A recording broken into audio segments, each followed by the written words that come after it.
നമസ്കാരം. American president Donald ട്രംപിൻ്റെ project freedom പരിപാടി തൽക്കാലത്തേക്ക് അദ്ദേഹം നിർത്തിവെച്ചു എന്ന് അദ്ദേഹം പ്രഖ്യാപിച്ചു. കാരണം അദ്ദേഹം പറയുന്നത് ഇറാനിൽ നിന്ന് ഏകദേശം സ്വീകാര്യമായ ഒരു പീസ് പ്രപ്പോസൽ അദ്ദേഹത്തിന് ലഭിച്ചു എന്നാണ്.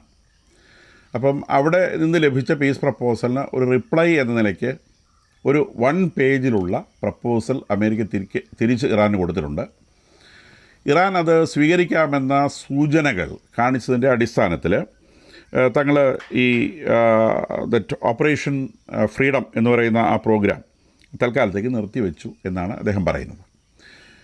വാസ്തവത്തിൽ അത് മാത്രമല്ല അതിന് പിന്നിലുള്ള റീസൺ. സൗദി അറേബ്യ അടക്കമുള്ള അറേബ്യൻ ഗൾഫ് രാജ്യങ്ങൾ തങ്ങൾക്ക് ഇനിയും ഒരു മിസൈൽ വർഷത്തിന് താങ്ങാനുള്ള ശേഷിയില്ല എന്ന മട്ടിൽ അമേരിക്കയോട് പ്രതികരിച്ചു എന്നാണ് മനസ്സിലാവുന്നത്. ദുബായിലേക്ക് നമുക്കറിയാവുന്നതുപോലെ യുണൈറ്റഡ് അറബ് എമിറേറ്റ്സിലേക്ക് ഈ പീസ് പ്രപ്പോസൽ വന്നതിന് ശേഷം പോലും മിസൈലുകൾ എത്തിയിട്ടുണ്ട്. അവരുടെ ഓട്ടോമാറ്റിക് സിസ്റ്റം അതിനെതിരെ പ്രതികരിക്കുന്നുണ്ട്. അപ്പോൾ ആ ഒരു സാഹചര്യം സൗദി അറേബ്യ മുന്നിൽ കണ്ടുകൊണ്ട് തങ്ങൾക്ക് നേരെ ഇവർ മിസൈലുകൾ ഇനിയും അയച്ചേക്കാം എന്നുള്ള ഒരു സാഹചര്യം വന്നതുകൊണ്ട് മറ്റു രാജ്യങ്ങളെക്കാളൊക്കെ വോയിസ് അമേരിക്കയുടെ അടുത്ത് കൂടുതൽ സൗദി അറേബ്യയ്ക്ക് ഉള്ളതുകൊണ്ട് സൗദി അറേബ്യ മുൻകൈ എടുത്ത് ഈ പ്രോജക്റ്റ് ഫ്രീഡം തൽക്കാലത്തേക്ക് ഫ്രീസ് ചെയ്യണം എന്നുള്ള ഒരു പ്രപ്പോസൽ വെച്ചതാണ് എന്നാണ് ഇതിൽ നിന്ന് മനസ്സിലാവുന്നത്. അപ്പോൾ അദ്ദേഹം പ്രോജക്റ്റ് ഫ്രീഡം തൽക്കാലം തന്നെ സസ്പെൻഡ് ചെയ്യുകയാണ്. ഒരു പീസ് പ്രപ്പോസലിലേക്ക് കാര്യങ്ങൾ എടുക്കുന്നു. അത് സ്വീകാര്യമായ ഒരു രീതിയിലേക്ക് ഉടനെ എത്തും എന്നാണ് അദ്ദേഹത്തിൻ്റെ ഭാഗത്ത് നിന്ന് ഉണ്ടായിട്ടുള്ള മറുപടി, അല്ലെങ്കിൽ അദ്ദേഹത്തിൻ്റെ ഭാഗത്തുനിന്നുണ്ടായിട്ടുള്ള നിലപാടെന്നാണ് നമ്മൾ മനസ്സിലാക്കുന്നത്. ഇതിനിടയിലൂടെ അരാക്ചി ചൈനയിലെത്തിയിട്ടുണ്ട്. അദ്ദേഹം ചൈനീസ് വിദേശകാര്യമന്ത്രിയുമായി സംസാരിക്കുന്നു. ചൈന ഇതിൽ ആക്റ്റീവായിട്ട് ഇടപെട്ടിട്ടുണ്ട് എന്ന് വേണം മനസ്സിലാക്കാൻ. ഈ മാസം 14-15 തീയതികളിൽ ഡൊണാൾഡ് ട്രംപ് ചൈനയിലെത്തുകയാണ്. അപ്പം ചൈനയുമായി ചേർന്നുകൊണ്ട് ഈ അരാക്ചിയുടെ മേലെ ഒരു പ്രഷർ ചെലുത്തുവാൻ ഇദ്ദേഹത്തിന് ഡൊണാൾഡ് ട്രംപിന് സാധിച്ചിട്ടുണ്ട് എന്ന് വേണമെങ്കിൽ നമുക്ക് ചിന്തിക്കാവുന്നതാണ്. അപ്പം എന്തായാലും ശരി, കുറച്ചും കൂടി സ്വീകാര്യമായ ഒരു നീക്കം ഇറാൻ്റെ ഭാഗത്തു നിന്ന് വരുന്നു എന്നാണ് മനസ്സിലാക്കുക. ഇറാനെ സംബന്ധിച്ച് നമുക്കറിയാവുന്നതുപോലെ അവിടെ ഒരു ലീഡർഷിപ്പില്ല, കൃത്യമായ ഉത്തരം പറയാൻ ലീഡർഷിപ്പില്ല. അരാക്ചി പറയുന്നതാണോ ശരി, അല്ല പെഷേസ്കിയാനാണോ അധികാരമുള്ളത്, കാലിബാഫിനാണോ അധികാരമുള്ളത്, വഹീദിക്കാണോ അധികാരമുള്ളത്, ഇതിൽ ആർക്കാണ് അധികാരമുള്ളതെന്ന് നിശ്ചയിക്കാനോ അല്ലെങ്കിൽ ആരാണ് ഇതിനകത്തൊരു പാക്റ്റിൽ ഏർപ്പെടാൻ മാത്രം ശേഷിയുള്ളവരെന്നോ നിശ്ചയിക്കാൻ നിവൃത്തിയില്ല. നേരെ മറിച്ച് ചൈനയ്ക്ക് ഇറാൻ്റെ മേലെ വലിയ ഇൻഫ്ലുവൻസ് ഉണ്ട് എന്നുള്ള ഉറപ്പാണ്. അപ്പോൾ ചൈന ഒരു മീഡിയേറ്ററായി നിന്നുകൊണ്ട്, ഒരു തേർഡ് പേഴ്സണായി നിന്നുകൊണ്ട് ഇറാന് വേണ്ടി ഒരു ഉറപ്പ് നൽകാൻ ചൈനയ്ക്ക് സാധിക്കുമെങ്കിൽ നിശ്ചയമായിട്ടും ഇത് ഒരു ഒത്തുതീർപ്പിലേക്ക് എത്തിക്കാൻ സാധിക്കും. ഇറാനെ സംബന്ധിച്ച് ഒരു ലാസ്റ്റ് വേർഡ് പറയാൻ കഴിയില്ല, കാരണം അവിടെ ഓരോരുത്തരും പറയുന്നത് ഓരോന്നാണ്. അപ്പോൾ ഈ ഇറാനെ സംബന്ധിച്ച് അത് തീർത്തും തകർന്ന് തരിപ്പണമായി പോയ രാജ്യമാണ്. അപ്പോൾ അതിനകത്ത് ഇനി ഉള്ളത് IRGC എന്ന് പറയുന്ന ആ കടിക്കാൻ വായിൽ പല്ല് മാത്രമുള്ള ശേഷിയുള്ള സാധനമാണ്. അതിന് വേറെ ആരും കടിക്കാൻ പറ്റത്തില്ല. ആ നാട്ടിലെ മനുഷ്യരെ കടിച്ചു കൊല്ലാനേ പറ്റുള്ളൂ. അപ്പോൾ ആ നാട്ടിലെ മനുഷ്യരെ പീഡിപ്പിച്ചുകൊണ്ട് ജീവിക്കാൻ കഴിയുന്ന IRGC എന്ന് പറയുന്ന സംഘമാണ് തൽക്കാലം അവിടെ ഉള്ളത്. നേരെ മറിച്ച് ഇതൊരു പാക്റ്റിലേക്ക് എത്തുകയാണെങ്കിൽ, പതുക്കെയാണെങ്കിൽ കൂടി അവിടെ ഒരു ജനാധിപത്യ സംവിധാനം ഉയർന്നു വരികയും അങ്ങനെ ഒരു ഒരു ഒരു അധികാര കേന്ദ്രം ഇവോൾവ് ചെയ്തു വരികയും ഒരുപക്ഷെ ഏതാനും ദിവസങ്ങൾ കൊണ്ട് അല്ലെങ്കിൽ ആഴ്ചകൾ കൊണ്ടൊരു കേന്ദ്രം ഇവോൾവ് ചെയ്തു വരികയും അങ്ങനെ ഒരു പാക്റ്റിലേക്ക്, ഒരു ഇറാനിലെ ഒരു ലെജിറ്റിമേറ്റ് ആയിട്ടൊരു ഭരണകൂടവുമായി ഒരു പാക്റ്റിലേക്ക് എത്തിപ്പെടാൻ സാധിക്കുകയും ചെയ്യും എന്നുള്ള നിലയിലേക്കാണ് ഈ ടോക്ക് എത്തിപ്പെടുന്നത് എന്നാണ് നമുക്കിതിൻ്റെ സൂചനകളിൽ നിന്ന് മനസ്സിലാവുന്നത്. അവിടെ ലെജിറ്റിമേറ്റ് ആയിട്ടുള്ള ഭരണകൂടം എന്ന് വെച്ചാൽ ലെജിറ്റിമേറ്റ് ആയിട്ടുള്ള ഭരണകൂടമുണ്ട്. അവിടെ ഗവൺമെൻറ്റുണ്ട്. പെഷേസ്കിയാൻ പ്രൈം മിനിസ്റ്റർ അല്ലെങ്കിൽ പ്രസിഡന്റ് സ്ഥാനത്തിരിക്കുന്നുണ്ട്.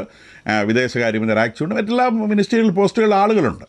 പക്ഷേ അതല്ല ഇറാൻ്റെ സ്ട്രക്ചർ. ഇറാൻ്റെ സ്ട്രക്ചർ എന്ന് പറയുന്നത് മതനേതൃത്വമാണ്. ആ രാജ്യത്തെ 1979 മുതൽ കൈകാര്യം ചെയ്യുന്ന മതനേതൃത്വമാണ്. ഭരണനേതൃത്വം എന്ന് പറയുന്നത് വിദേശ രാജ്യങ്ങളൊക്കെ ആയിട്ട് ചുമ്മാ വർത്തമാനം പറയാൻ വേണ്ടിയിട്ടാണ്. അത് ഈ മതനേതൃത്വത്തിൻ്റെ വെറും ഒരു എമിസറി അല്ലെങ്കിൽ അവരുടെ ഒരു അംബാസഡർ എന്ന നിലയ്ക്ക് മാത്രം സംസാരിക്കാൻ അധികാരമുള്ള ആളുകളാണ് ഇവർ. ഈ മതനേതൃത്വം എന്ത് പറഞ്ഞു വിടുന്നോ ആ പറഞ്ഞു വിടുന്നത് പോയിട്ട് അവിടെ കേൾക്കുക എന്നുള്ളതാണ്. ആ മതനേതൃത്വത്തിൻ്റെ തലയാണ് ഇസ്രായേൽ വെട്ടിക്കളഞ്ഞത്. അപ്പോൾ അതില്ലാതെ പോയതോടെ ഇവർക്ക് സംസാരിക്കാൻ ആളില്ലാതെ പോയി. അപ്പോൾ പിന്നെ ആ മതനേതൃത്വത്തിൻ്റെ കാവലാളുകളായി നിന്ന IRGC എന്ന് പറയുന്ന സംഗതി, അത് ഈ മതനേതൃത്വത്തെ പ്രൊട്ടക്റ്റ് ചെയ്യാൻ വേണ്ടി മാത്രമുള്ളൊരു പട്ടാളമാണ്.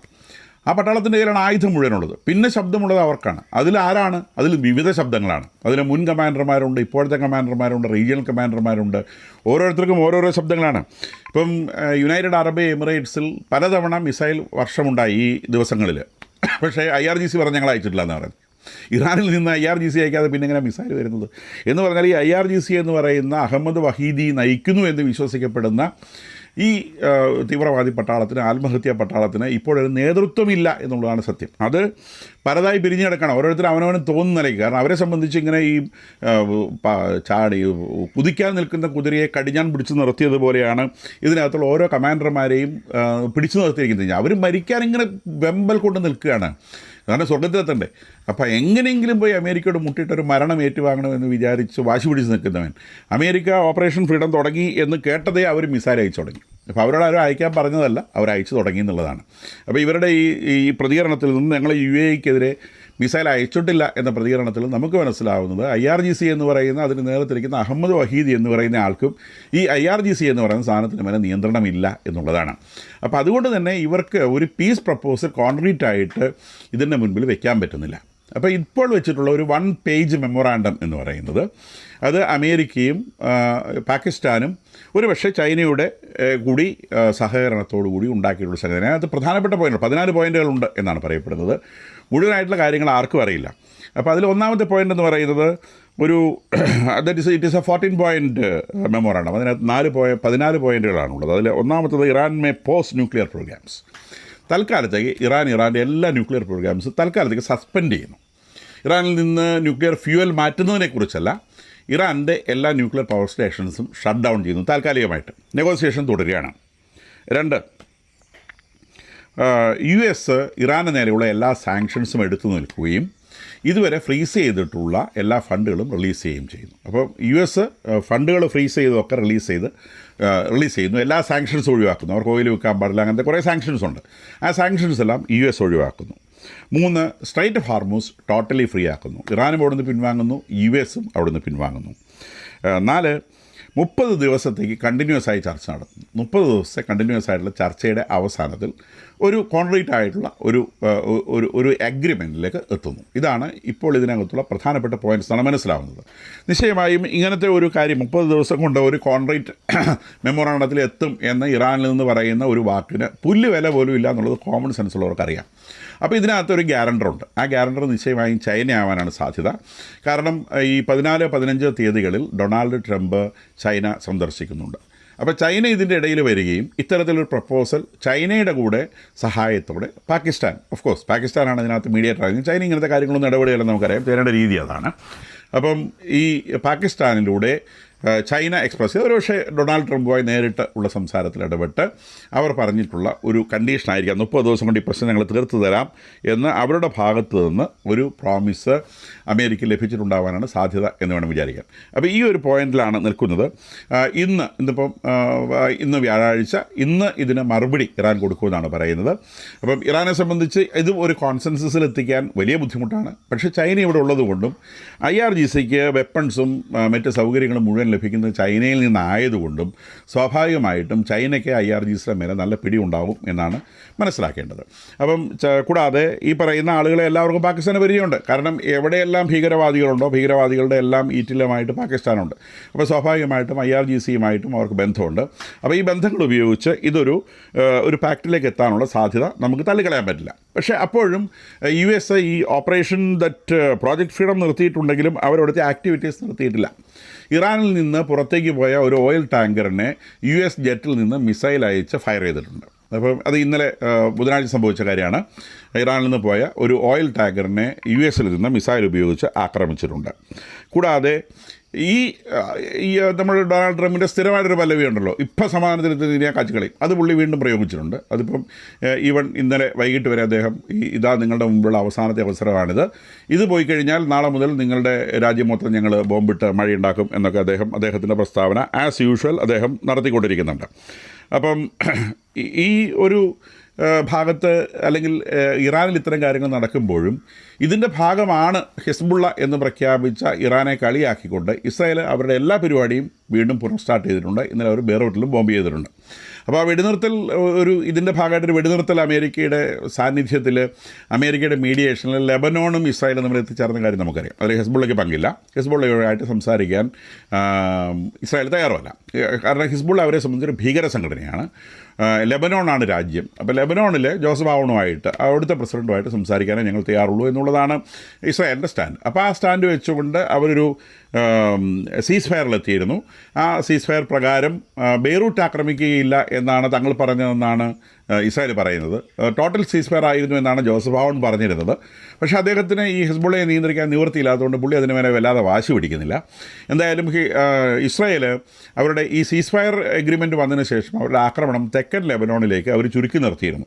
തെക്കൻ ലെബനോണിൽ ഒരു കാരണവശാലും ഹിസ്ബുള്ളയെ അനങ്ങാൻ സമ്മതി. കാരണം തെക്കൻ ലെബനോൺ എന്ന് പറയുന്നത് ഇസ്രായേലിൻ്റെ അതിർത്തിയാണ്. അവിടെ നിന്നാണ് ഹിസ്ബുള്ള ഈ കുഞ്ഞു റോക്കറ്റൊക്കെ അയച്ച് ഇസ്രായേൽക്കാരെ നിരന്തരമായിട്ട് ആക്രമിച്ചുകൊണ്ടിരിക്കുന്നത്, ബുദ്ധിമുട്ടിച്ചുകൊണ്ടിരിക്കുന്നത്.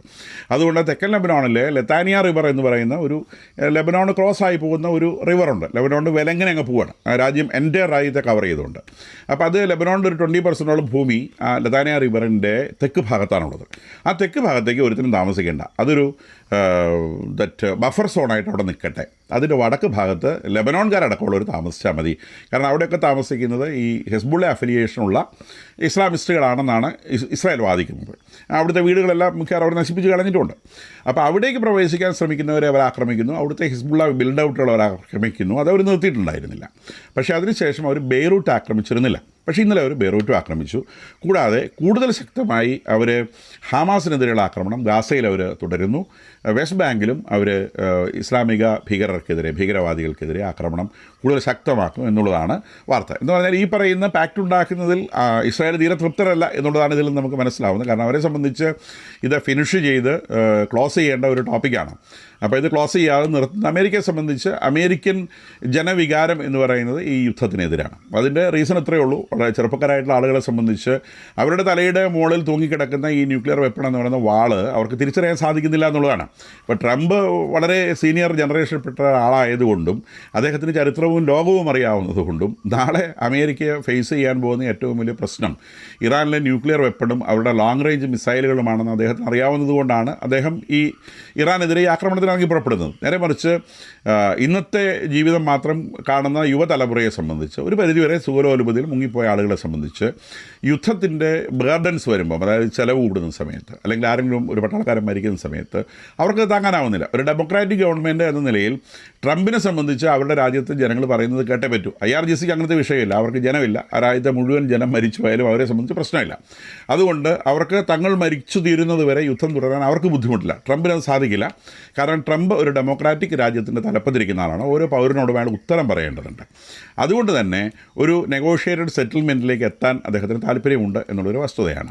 അപ്പോൾ ഈ മറ്റു രാജ്യങ്ങളുടെ നിർബന്ധങ്ങളും ഒക്കെ വഴങ്ങി ഇതൊരു നെഗോഷിയേറ്റഡ് സെറ്റിൽമെൻറ്റിലേക്ക് എത്താനുള്ള സാധ്യതയുണ്ട് എന്നേ പറയാനും കഴിയൂ. കാരണം ഇറാനെ സംബന്ധിച്ച് ഈ ഒരു വിഷയത്തിൽ ഒരു ഉറപ്പ് കൊടുക്കാൻ പറ്റിയ ഒരു ഭരണകൂടം അവിടെയില്ല.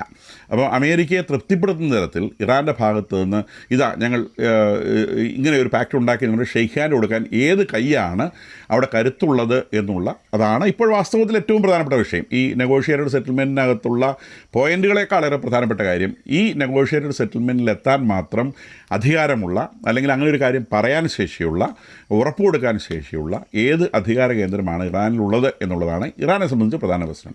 ഇസ്രായേലിനെ സംബന്ധിച്ച് അവർ അമേരിക്കയോട് വഴക്കിനില്ല. അമേരിക്ക പറയുന്ന അഭിപ്രായങ്ങൾ അവർ പൂർണ്ണമായി അംഗീകരിക്കും. ഇന്നലെയും നെതന്യാഹു പറഞ്ഞിട്ടുണ്ട്, ഞങ്ങളുടെ ആർമി പൂർണ്ണമായും സജ്ജമാണ്, ഏത് നിമിഷവും ഞങ്ങൾ ഇറാനെ ആക്രമിക്കാൻ റെഡിയാണ്, ഞങ്ങൾക്കൊരു ഉത്തരവ് കിട്ടിയാൽ മതി, that is on red alert എന്നാണ് ഇന്നലെയും നെതന്യാഹു പറഞ്ഞിരിക്കുന്നത്.